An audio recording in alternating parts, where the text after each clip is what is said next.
Hey, hi. Welcome to Someone Else's Movie, the original podcast where an actor, writer, director, or nebulous industry figure gives a little love to a movie they didn't make. I'm Norm Wilner, I'm a programmer at TIFF now, and I'm very tired, thank you for asking.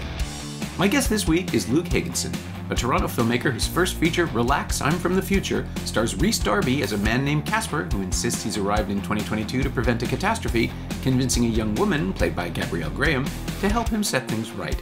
Which, of course, just makes other things worse. The film premiered at last year's Fantasia Festival and opens in US theaters this Friday, September 22nd, which is also the day of its Canadian preview screening at the Carlton Cinemas in Toronto, where Luke and cast will be in attendance for a Q&A. The formal Canadian release date is October 6th. It's a delightful comedy with some really great ideas, and you should see it. Luke picked 24-Hour Party People, Michael Winterbottom's freewheeling 2002 look at the rise of the Manchester music scene in the late 1970s, when a TV presenter called Tony Wilson wandered into a Sex Pistols show and walked out with a determination to create an integrated music kingdom that would come to include Factory Records, the Hacienda Club, and whatever else he could think of. Built on the perfect casting of Steve Coogan as Wilson and surrounding him with an all-killer, no-filler stream of up-and-coming British actors, it's a nervy, giddy, metafictional masterwork that should have had a much bigger impact than it did. But that's rock and roll for you. This is Someone Else's Movie. It's literally one of my favorite films. I feel like it's well regarded, but I also think it's underrated. Like I think it's one of the best films ever made. I think it's really funny. I think it's a great example of how to do a sort of a biopic about a scene or a style of music. And I also think, on top of just being very, very funny, I think it is my favorite film about making art for art's sake. Like, I just think it has this beautiful purity of vision about the value of art in and of itself. And I'm always very moved by it. And I watch it many times. It's very much my comfort film. Yeah. I haven't seen it in a while, and revisiting it is fascinating because first, you're kind of gobsmacked by how terrible it looks, like how deliberately terrible it looks. Michael Winterbottom was playing with digital video, and I think the Blu-rays are actually some weird, like 576i or something, some weird resolution. Is there even a Blu-ray? I tried to. Okay. I tried to find one and I couldn't. Yeah, I still just have it on DVD. Yeah. Have you watched what the deleted scenes look like? Yes, I saw them a while back. If you think the movie looks bad, those deleted scenes, like, it is shocking. It is incredible. Yeah, absolutely. But that's actually another thing I love about it. I find it sort of quite inspiring to like see that you can make a movie that good from footage that looks like that. Yeah. Yeah. And it is this thing, right? Like that was right around the same time as 28 Days Later, and people were playing with DV, but it wasn't quite HD yet. And in this case, it does the same thing. It almost never works. To revisit a movie like that. It's like some of the early Soderbergh experiments, and there's some other indies from around the same time where it's just like, look what we can do with digital video. It's like, yeah, but it's gross. And 28 Days Later and 24-Hour Party People are the two that hold up for me, because in both cases, the aesthetic serves the material. Like 28 Days Later looks like someone brought a camcorder to the apocalypse. Yeah, 100%. Yeah. And this has the hazy, like, this is what a Coke memory feels like. Like all the colors are smeared and you're not really sure if you were there, but everybody's having a really interesting time. And ultimately, you know, your eyes adjust in about 5 seconds, but it is really interesting to kind of be pulled out of it every now and then by the way the sunlight pixelates, or the, sure. It was a fascinating revisit.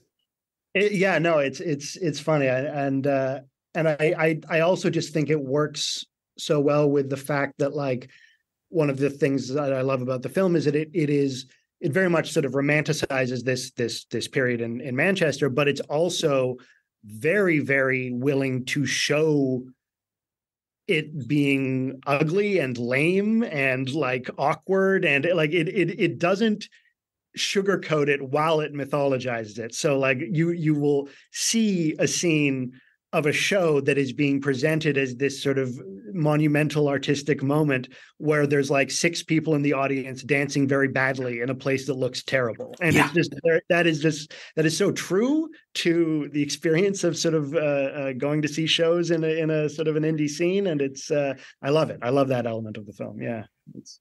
Yeah. And I'm just thinking like the first Pistols concert where where Steve Coogan as Alan Partridge, as Tony Wilson, because that's the other thing, that Coogan and Wilson and Partridge are one person. It's we weren't married yet, but I was dating this wonderful woman named Kate whose family is from Stockport, which is just outside Manchester, and she very much wanted to see the movie because she'd been following Coogan and Partridge, and there's this whole Mancunian continuum thing of culture, and she came to Canada with her parents in 1978 or 79, and I can never remember the exact year. And Manchester happened once she was here, but they would go back and forth, and her brothers would come and tell stories, and she's fully versed in it. So she really wanted to see this, and I think she brought a very skeptical eye to it, and it won her over almost immediately because she remembered Tony Wilson. She grew up watching him as a kid. He was around. And then to have Coogan base Partridge on Wilson, more or less, although I've asked them both and they disagree. They don't think that that's the case. But I mean, the similarities are unmissable. And then, of course, to have the only difference between Alan Partridge and Coogan's performance of Tony Wilson is the accent is slightly different, but the physicality, the pomposity, the confidence, the unearned confidence and swagger are identical. And so once he starts breaking the fourth wall as Coogan, it stitches together with his Partridge work and his own work as a comedian. And it may actually be one of the greatest pieces of casting. Like full stop. He's like everybody else in the movie is somebody too, which just keeps rolling, which is absolutely fascinating. Oh, that's Simon Pegg showing up for 5 seconds, and the guy playing Ian Curtis, which I'd totally forgotten until I saw the film again, is Sean Harris, who plays he's the master villain in Mission Impossible. But he's a seething. He's like a Gollum character in this utterly risible Michael Caine movie Harry Brown from about 10 years ago. He's in the Red Riding films I think he played a corrupt cop, but he's so good at being unsympathetic as an antagonist. And when I saw him here as Curtis, I almost didn't recognize him anyway, because he's just so open and sad. Like, it's such a different performance. And Winterbottom has the ability to find exactly the right person at exactly the right time to play those roles. And every scene just gives you someone else who's somehow at their best in this film. Yeah, no, absolutely. And I also think this is both the script and Winterbottom, but it does such a good job. Like, there's so many characters in the film, and there are so many characters that really barely get screen time. And yet the film is so good at creating, just like, you'll get one little scene and you'll understand so much about the character in just those few moments. That a great example is Peter Hook, the bass player from Joy Division New Order. Like, he barely has any lines in the film, but there's one concert scene, and in the space of about 30 seconds, you see him smash a bottle over the head of a neo-Nazi, and then you see him steal a cigarette from Ian Curtis while he's having a seizure and be completely uninterested in Ian Curtis. And you just get so much about Peter Hook's personality in that little window, of which he's never the focus of any of that stretch of time. And it does that with so many different characters, where you get so much detail of these characters in such a short amount of time. I just think it's really impressive the way it does that. Yeah. Because the story is of a business and a musical movement that shook itself apart in almost no time. Mm-hmm. You just kind of strap in and again, the DV just makes you feel like you're right there in the moment watching archival footage as it happens. And people keep turning and yelling at us. Like, there's that little moment, I think it's Devoto, the real Devoto, who says, "I don't remember this happening." But he wouldn't. Like, even if it happened, he's out of his mind. Of course he wouldn't remember it. They built in all of these safeguards. Yeah, absolutely. And it's followed by one of my favorite lines in a movie full of lines that I love, about like saying, like, he insists it's never happened, but if you have the choice between the truth and the legend, you print the legend. Like, it's right. And that is a a thesis statement for the whole film. And in the commentary track for it, I believe it's in the commentary track, Tony Wilson is one of the people on the track, and even says, he's like, I've never seen a film that is so full of factual errors that is nonetheless so true. And that's sort of how I don't know, I think that's beautiful. I really love it.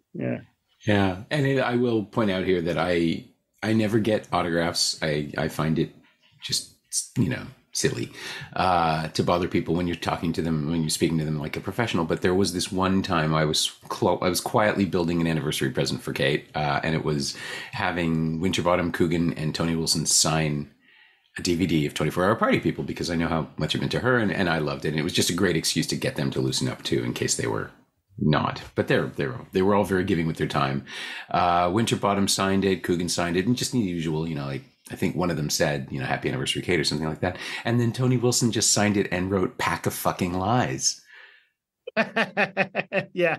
And just doubling down, tripling down on the Hall of Mirrors of it all. It was it's the only thing he could have written. Now, in retrospect, it's utterly in character. And it's that is why sort of on top of all these other sort of superlatives I'm laying on this film, it's my favorite sort of just pure example of like postmodernism in a film. Like, it's sort of like you that stretch of time, there were a bunch of films that leaned so heavily into it, right? Like your Natural Born Killers and your sort of this is my favorite. It's the one that is the most sort of bald-faced about it. It is like he literally says the medium is the message in the film. But it's so funny and charming, and I think and deep, like, as it does all of it. So it sort of negates the common criticism of postmodernism, that it sort of has no heart and has no soul. And so it's my favorite postmodern film as well. I mean, it's all of them. It's everything. It is a party. Well, somebody once said that the worst thing about I think it was either the second or third Austin Powers movie is that it feels like a party you're not invited to, where everybody's having a great time and you're just like, okay, great, good for you. Can I go home? I don't want to be here. But 24 Hour Party People does it. It has a friendly soul. Like, all this horrible stuff is happening. There is genuine despair in the Eden Kerr storyline, and other people ruin their lives in the process of this film, and we're allowed to watch it happen. Other people are doing damage to themselves that won't even register for years, but is happening in front of us. And it's so compassionate and sweethearted. That's also unlike a lot of Winterbottom's work. He's not often known for his upbeat resolutions. Yeah, no, absolutely. Like I said, I really find it moving. Like the ending or the climactic scene in The Office, when Tony Wilson sort of reveals that there was no paperwork involved in Factory Records, and sort of he has nothing to sell out, and he's sort of avoiding giving himself the temptation to even sell out. As the sort of culmination of this running thread through the film, like when there's an artist playing for two people in a thing, and he talks to him after and goes, "That was wonderful. It was beautiful." And just it's such a pure, it's such a pure love of art for art's sake. I think it's a very, very beautiful heart to that film. And when I say that Michael Winterbottom doesn't always allow for a happy ending, it doesn't mean he's a cruel filmmaker. He's also the person who has captured, 3 Trip movies where Steve Coogan and Rob Brydon are fictional versions of themselves having existential crises all the time. And it's very sympathetic to both of them, even though I think it knows they're not going to really figure it out. 24 Hour Party People is about and I say this coming off of my first TIFF as a programmer, right? Like, it's about the exhilaration of being inside of a whirlwind and knowing that there's this movement that you're part of, that if you're lucky, other people will experience. And if you're not, you got to be there. So fuck them. Like, it's really something specific that I never would have understood before this year. Just the being dragged along on sheer momentum and exhaustion, and still knowing that you are at the core of something unrepeatable.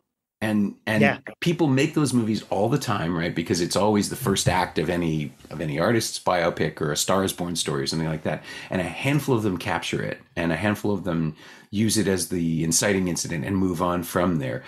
24-Hour Party People immerses you in it from start to finish. This is the thing that happened, and how we, the audience, can't understand it, really. And that's the other brilliant thing about casting Coogan, is that he, if he wants to, he can be, I mean, it was billed right on the poster, right? Like genius, artist, twat. He was the hapless idiot who bumbled into this thing. Just that moment where he's at the Sex Pistols concert, looks around and just decides to start pogoing with this little shrug. Yeah. And gives himself and he over looks to it. Terrible doing it. He looks so lame, and it's great. Yeah. Exactly. Yeah. Tony Wilson was the absolute wrong person to do any of this. You see it, as you say, in the boardroom scene where it's just revealed that, nope, you actually were the worst possible person to try to take this over, because a handshake will not hold up, and, goodwill is useless in court.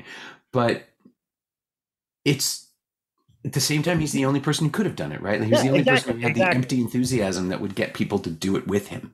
Yeah. Yeah. Which, as a film director, I assume is something you're intimately familiar with, because I've met lots of people who can convince, 5 to 500 people to go on this thing with them and make something that doesn't exist. You have to believe that doing something impossible is possible to do. Like that's an essential part of making an indie film. It's just what you have to do. And it's, it's very much, very much the thing.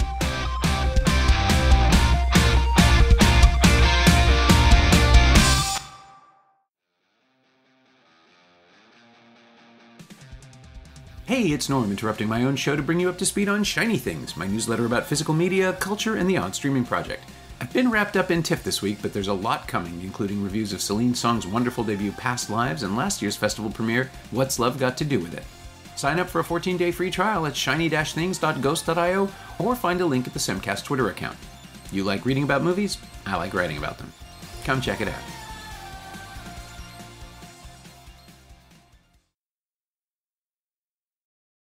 I guess you could call it creative mania. It's the thing that everyone recognizes, but not everyone buys into, right? Like you can always tell when somebody's hustling you with the same pitch. That's the thing that this movie captures, is the genuine excitement and the way it just keeps building and building and building. It's John Carney's films, Once and Sing Street, and now there's a new one, Flora and Son. He specializes in the electricity of creation, like the thing that happens between people when they're making art. Yeah. And I thought when I saw Sing Street, which was his third film, I think, was, he's doing the thing he does. But he's found a new context for it. And then with Flora and Son, it's like, yeah, he's doing the thing he does. And I came back around to understanding that no one else does this. No one else is making those kinds of movies. And Winterbottom is sort of playing with the same fire. There's this idea of being pulled into an impossible venture because it feels right, and the people doing it are all genuinely excited, and they're all making a colossal mistake ultimately, but the art they create is so good. And I mean, that whole little digression about the album covers and the expense of printing them, and every single person in the room knows this is too expensive, but no one will ever do this again. You have to do it. You have to spend the money. It doesn't matter if you get it back, because you're creating something that's forever. Yeah. Another one of my favorite lines in the film is when they do their first show as Factory, and the guy who designed the posters brings the posters advertising the show to the show for the first time, and sort of they're useless, and sort of opens them up, and Tony loves them, and he's like, they're beautiful, but useless. And as William Morris said, nothing useless can be truly beautiful. And it's this, but then he contradicts himself later in the film. Like that dichotomy is so much of what that film is about. Like utility versus inspiration versus sort of, it's a very, very cool discussion that the film is constantly having with itself. Yeah. And we're invited to appreciate it too. It's not for the movie itself. It's for the audience. It's like it's a shared Yes. conversation, acknowledging over and over again that the futility is the point. That Yeah. the Yes. reason these efforts are being commemorated is because we still know the music, right? Like it doesn't matter that. I mean, it does. Of course, it matters that Ian Curtis took his own life, but he doesn't leave us because those songs don't go away, and that's the thing that Winterbottom does too, that a lot of other films about artists who are no longer with us miss, which is the music is the reason. Like it's not people like Jim Morrison was. Yes, I know Oliver Stone. He was a golden god and all of that stuff, and he wore pants that smelled and was generally very obnoxious and all of those things. But the reason people remember the Doors is that the music is really good. It's not Jim Morrison was a Lizard King poet philosopher who was gone too soon. That's part of the legend, but it's irrelevant to the music. Mm. The music was made when he was alive. You can hear him. He's living. That's how that works. And the same for Ian Curtis, and the same for a couple of other people who are now gone who appear in the film. But the movie isn't memorializing them in the same way. It's celebrating them.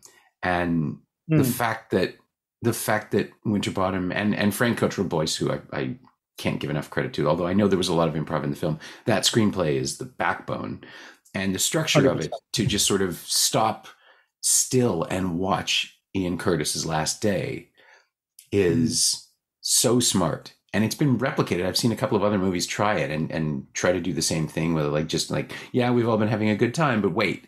And what Winterbottom is doing, he's not manipulating us. He's putting us in the position of understanding how everybody felt when Curtis left them. Right? Like you had this great time and everything's going so well, and yeah, they're fighting, but whatever. And then this one guy goes home and you never see him again. And it lands so well in this movie. It is so compassionate and so sympathetic. And it's a heartbreaker. And also, again, like Sean Harris has made his living playing a human rat for the last 20 years. And I'm shocked to find myself feeling sorry for this guy. But he did it. He was exactly the right person.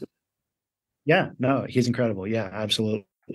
And that the sort of the surreal beauty of the tribute to him that Tony Wilson does with that sort of what do you call it, the guy with the bell who bellows, the like town crier guy, sort of just, and it's just this very strange scene of, and I have no idea if it probably never happened, but like of him just getting this town crier who happened to be next to him to sort of yell this tribute to Ian Curtis, because he knew that it wouldn't be covered by sort of mainstream media at the time. And it's just his way of trying to do a thing with what he had to celebrate this thing that mattered to him. It's just this very bizarre scene that I find very moving. Yeah.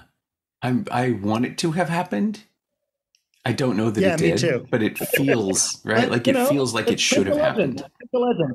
Yeah. It happened because it's in the movie. So yeah. Yes, exactly. And he reopened the hacienda. Like they didn't really. They rebuilt it because the original building had been demolished the year the film was released. But what was it? Supposedly they rebuilt it in a Manchester warehouse, and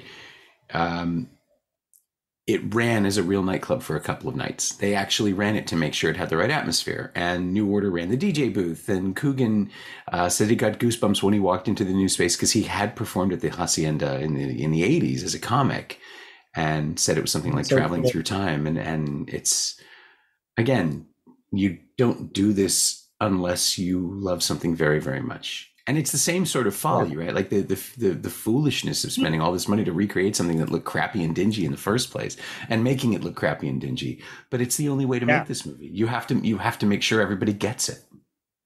Yeah, no, there's so a version of this that could have, sort of would have looked so much better and would have felt so much more false, and would have, I can see the version of it that would be lame and forgotten, basically. Yeah, that's a beautiful way to put it too. It would look better and felt false. And we've seen those movies. We've seen, like, everybody knows what those biopics look like. When like art directed bruises and things like that. And I mean, this one feels very much. I revisited Sid and Nancy not too long ago, Alex Cox's film, and it feels very much in Okay, conversation. They're sort of running in parallel, very much um, so. except that Sid and Nancy is a grand tragedy, Mm. um, and knows it. You know, like it has this huge artistic flair. And Winterbottom, who had made movies like that already, is just going out of his way not to do that. I mean, this is Yeah, like what 4 years after The Claim, and his version of Jude the Obscure, where he had made these big artful period adaptations, literary pieces, big important movie stuff, and this is just like, nah, I'm gonna fuck around with my friends because I really want to. And yeah, and in giving himself that freedom, yeah, I think he made one of his best films, which is the other thing too, right? Like you don't know how it'll turn out, obviously, but it's so clear that he's excited to be holding that camera and ready and willing to catch whatever he catches. And yeah. I mean, he has the good luck too. It's like watching. Okay, here, um, I had the occasion to revisit Chud recently. You remember Chud, the Monsters Under New Oh York yeah, movie? Yeah. yeah, And the casting in that, like John Goodman is in it, Sam McMurray, John Polito, Patricia Richardson from Home Improvement. Like all these New York stage actors just show up in this monster movie for 2 days, or probably only one day, really. And you just yeah, like it's face after face after face, and you're like, how did they get them? And then you realize, oh yeah, they weren't there yet, they hadn't yeah, burst. And yeah. here, I've got the cast list in front of me because I was afraid I'd leave somebody out. And I'm not going to go through the whole thing, but you've got Lenny James, Andy Serkis, Patty Considine, Shirley Henderson, Keith Allen, Simon Pegg, Christopher Eccleston, Rob Brydon, Peter Kay, Dave Gorman, Kieran O'Brien. Every single one of these people. John Sim, Yeah. right, for Life on Mars, plays Yeah, Bernard Sumner. yeah, yeah, And it's just face after face after face. And that's before they start throwing in the cameos. yeah, Everybody is somebody now. It's incredible. yeah, totally. Patty Considine's so good in that movie. I think he just it's yeah, amazing casting. Yeah. And Circus, I think this Oh would have come out like what, 3 months before? I don't remember when it premiered. I think it might have been August or September, but it was definitely before Two Towers. Nobody knew who Andy Serkis was. yeah, oh no, absolutely. And that performance that's an unbelievable performance. That he has many of the best lines in the movie. He's so good, and Yeah. it's like it's look, he's a brilliant at the mocap stuff. He's incredible, but I always want him to do more like stuff like that. I want him to be a sort of a I hesitate to say regular guy, but yeah, a weird little regular guy. I think he's so good at it. Yeah. He's got impeccable timing, and he's like, I don't know how to describe the character. He's like a compassionate asshole. Like yeah, he is that trying to do his best, but he someone has no people skills. the line that's burned in my brain is when he sort of sees the hacienda initially and hears how much it costs, and he's just sort of like, well, obviously we have nothing in common. I'm a genius. You're all wankers. You'll never hear from me again. Yeah. It's just exactly, the delivery is just impeccable, incredible. Yeah. Oh, it's so great. It's so yeah, you said you come back to it often. When did you first see it? Did you see it theatrically originally, or? No, I saw it shortly after it had been in theaters. Actually, I was in a band at the time, and we were playing with this other band. And after sound check, he asked us, he's like, "Have you guys seen 24 Hour Party People?" We're like, "No." He's like, "You guys sound like that, and you have not seen 24 Hour Party People. You need to." We, I had been a big fan of. I was already a big Joy Division fan. I didn't know the Happy Mondays at the time, but I sort of was definitely into that scene, and me and my friends sort of immediately rented it and fell in love. And it sort of has been a thing that my friends and I quote to each other for the last 20 odd years. And so that was my first exposure to it. And yeah, it did really, like, there are things in that film. There are like lessons in that film that I have taken to heart. When they are recording, when Martin Hannett is recording the first Joy Division record, there's a moment where they I think it's Tony insists that they listen to it on a crappy car stereo, because that's the only way you can know how people are really going to hear it. And that's Right. that blew my mind, hearing that at like the age of 19 or something. I was like, oh my God, that's so smart. And like now I'd like, anytime I'm color correcting something, like you can't just look at it in the monitors of the color correction suite. You have to like play it on several crappy TVs. You have to look at it, and you have anything that you're doing, you have to look at it through, see it the worst way that it's going to be seen, and do that. And yeah, and again, just that idea of keeping in your heart why you are doing something artistically. Like the thing matters in and of itself, and that staying true to that is the thing, and everything else is sort of external to that. Yeah. Yeah.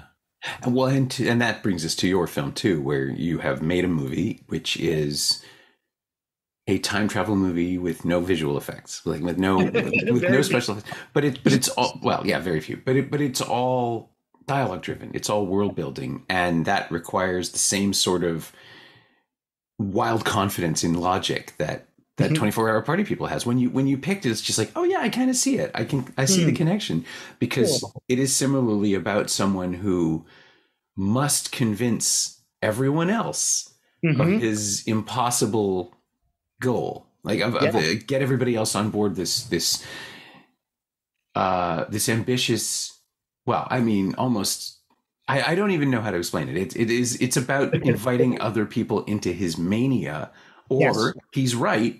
And he's absolutely, like the thing he's talking about is the most urgent thing in the world. I don't want to spoil anything, but if you don't believe him, he can't convince you. There's no other evidence. There's nothing he can do to say there's nothing he can do to prove that this is happening, or this will happen, or this has happened. He just has to convince people to come along. And that's exactly the same thing as the thing that 24-hour Party People is about. So, I mean, did you know that when you wrote it, or did it come out later? Yeah. Oh, yeah. I mean, I definitely didn't consciously do it, but that character type, that archetype of like this kind of like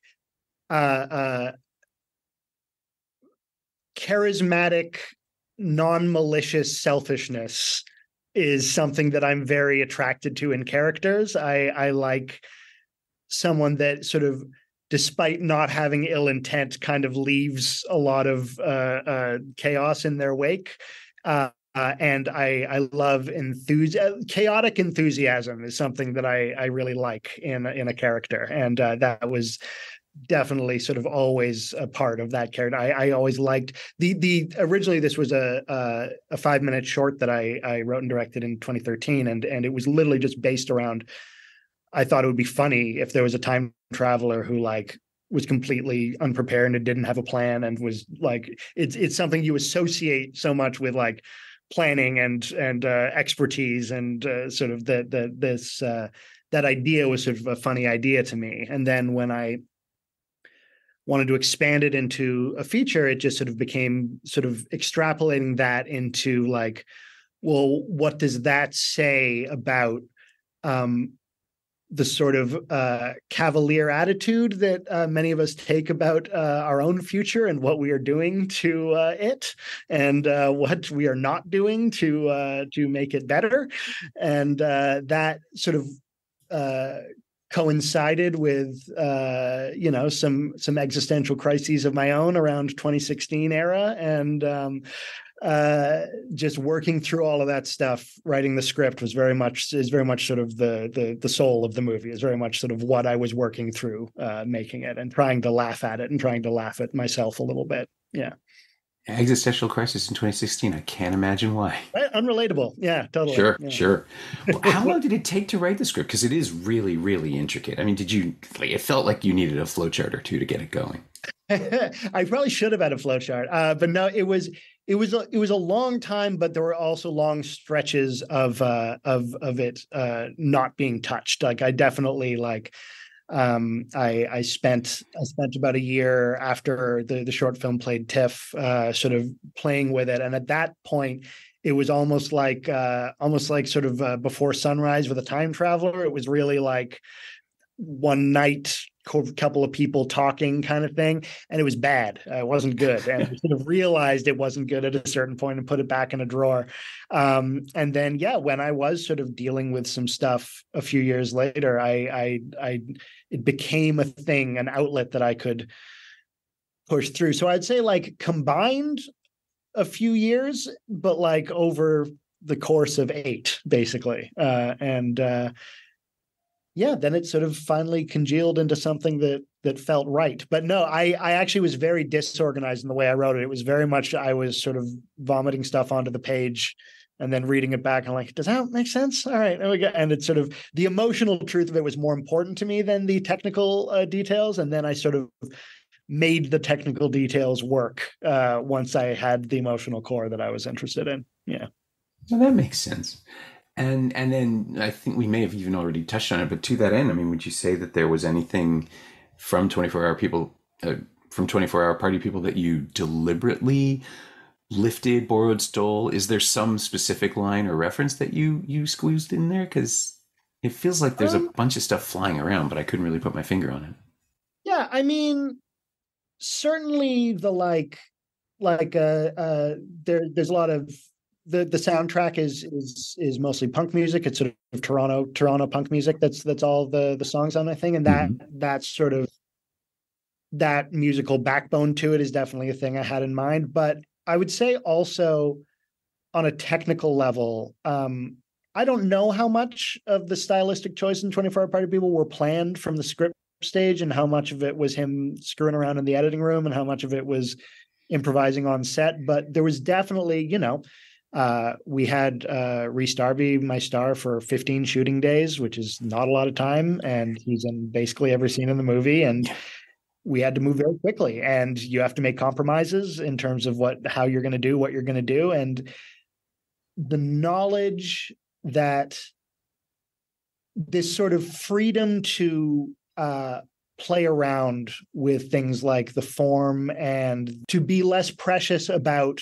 what it sort of needed to look or feel like in the way that film does. Like that, I found that I went back to that film a couple of times making it, and I felt very inspired by like how unafraid of being messy it was, if that allowed to get to the humor that mattered or the message that mattered, that sort of like that you could just be along for this chaotic ride and you could, like be a little adventurous, be a little unafraid to sort of do stuff that might not be as clean as you expected it to be.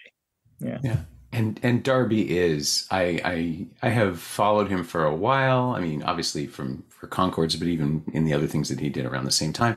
And I've just recently started listening to him in podcasts, or he's recently started doing them. I'm not sure which, but he has this remarkable chipper energy, which everyone seems to use exactly in the right way for their, like, he's an element. Obviously Our Flag Means Death is this incredible showcase for his range within that element.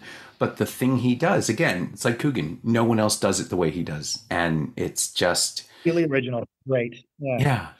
I mean, did that change the project once he came on? Did you have to restructure it? I mean, the charisma thing is right there, but yeah, I mean, it was so funny because when we were searching for our lead, the number one thing that was super important that I kept saying and all the meetings and everything was that this is a character that whoever plays this character has to be inherently likable, has to just have like off the charts natural charisma, and you have to go with them because the character does a few like fairly questionable things morally, and like you have to sort of like be on their side, be on his side to a certain degree as he does some of them. And there were some names floated that I was like, that's not going to work. Like, it's just not, this person is, even if they're a good actor, that is the wrong energy for this character. And you're not going to go with it. It's not going to work.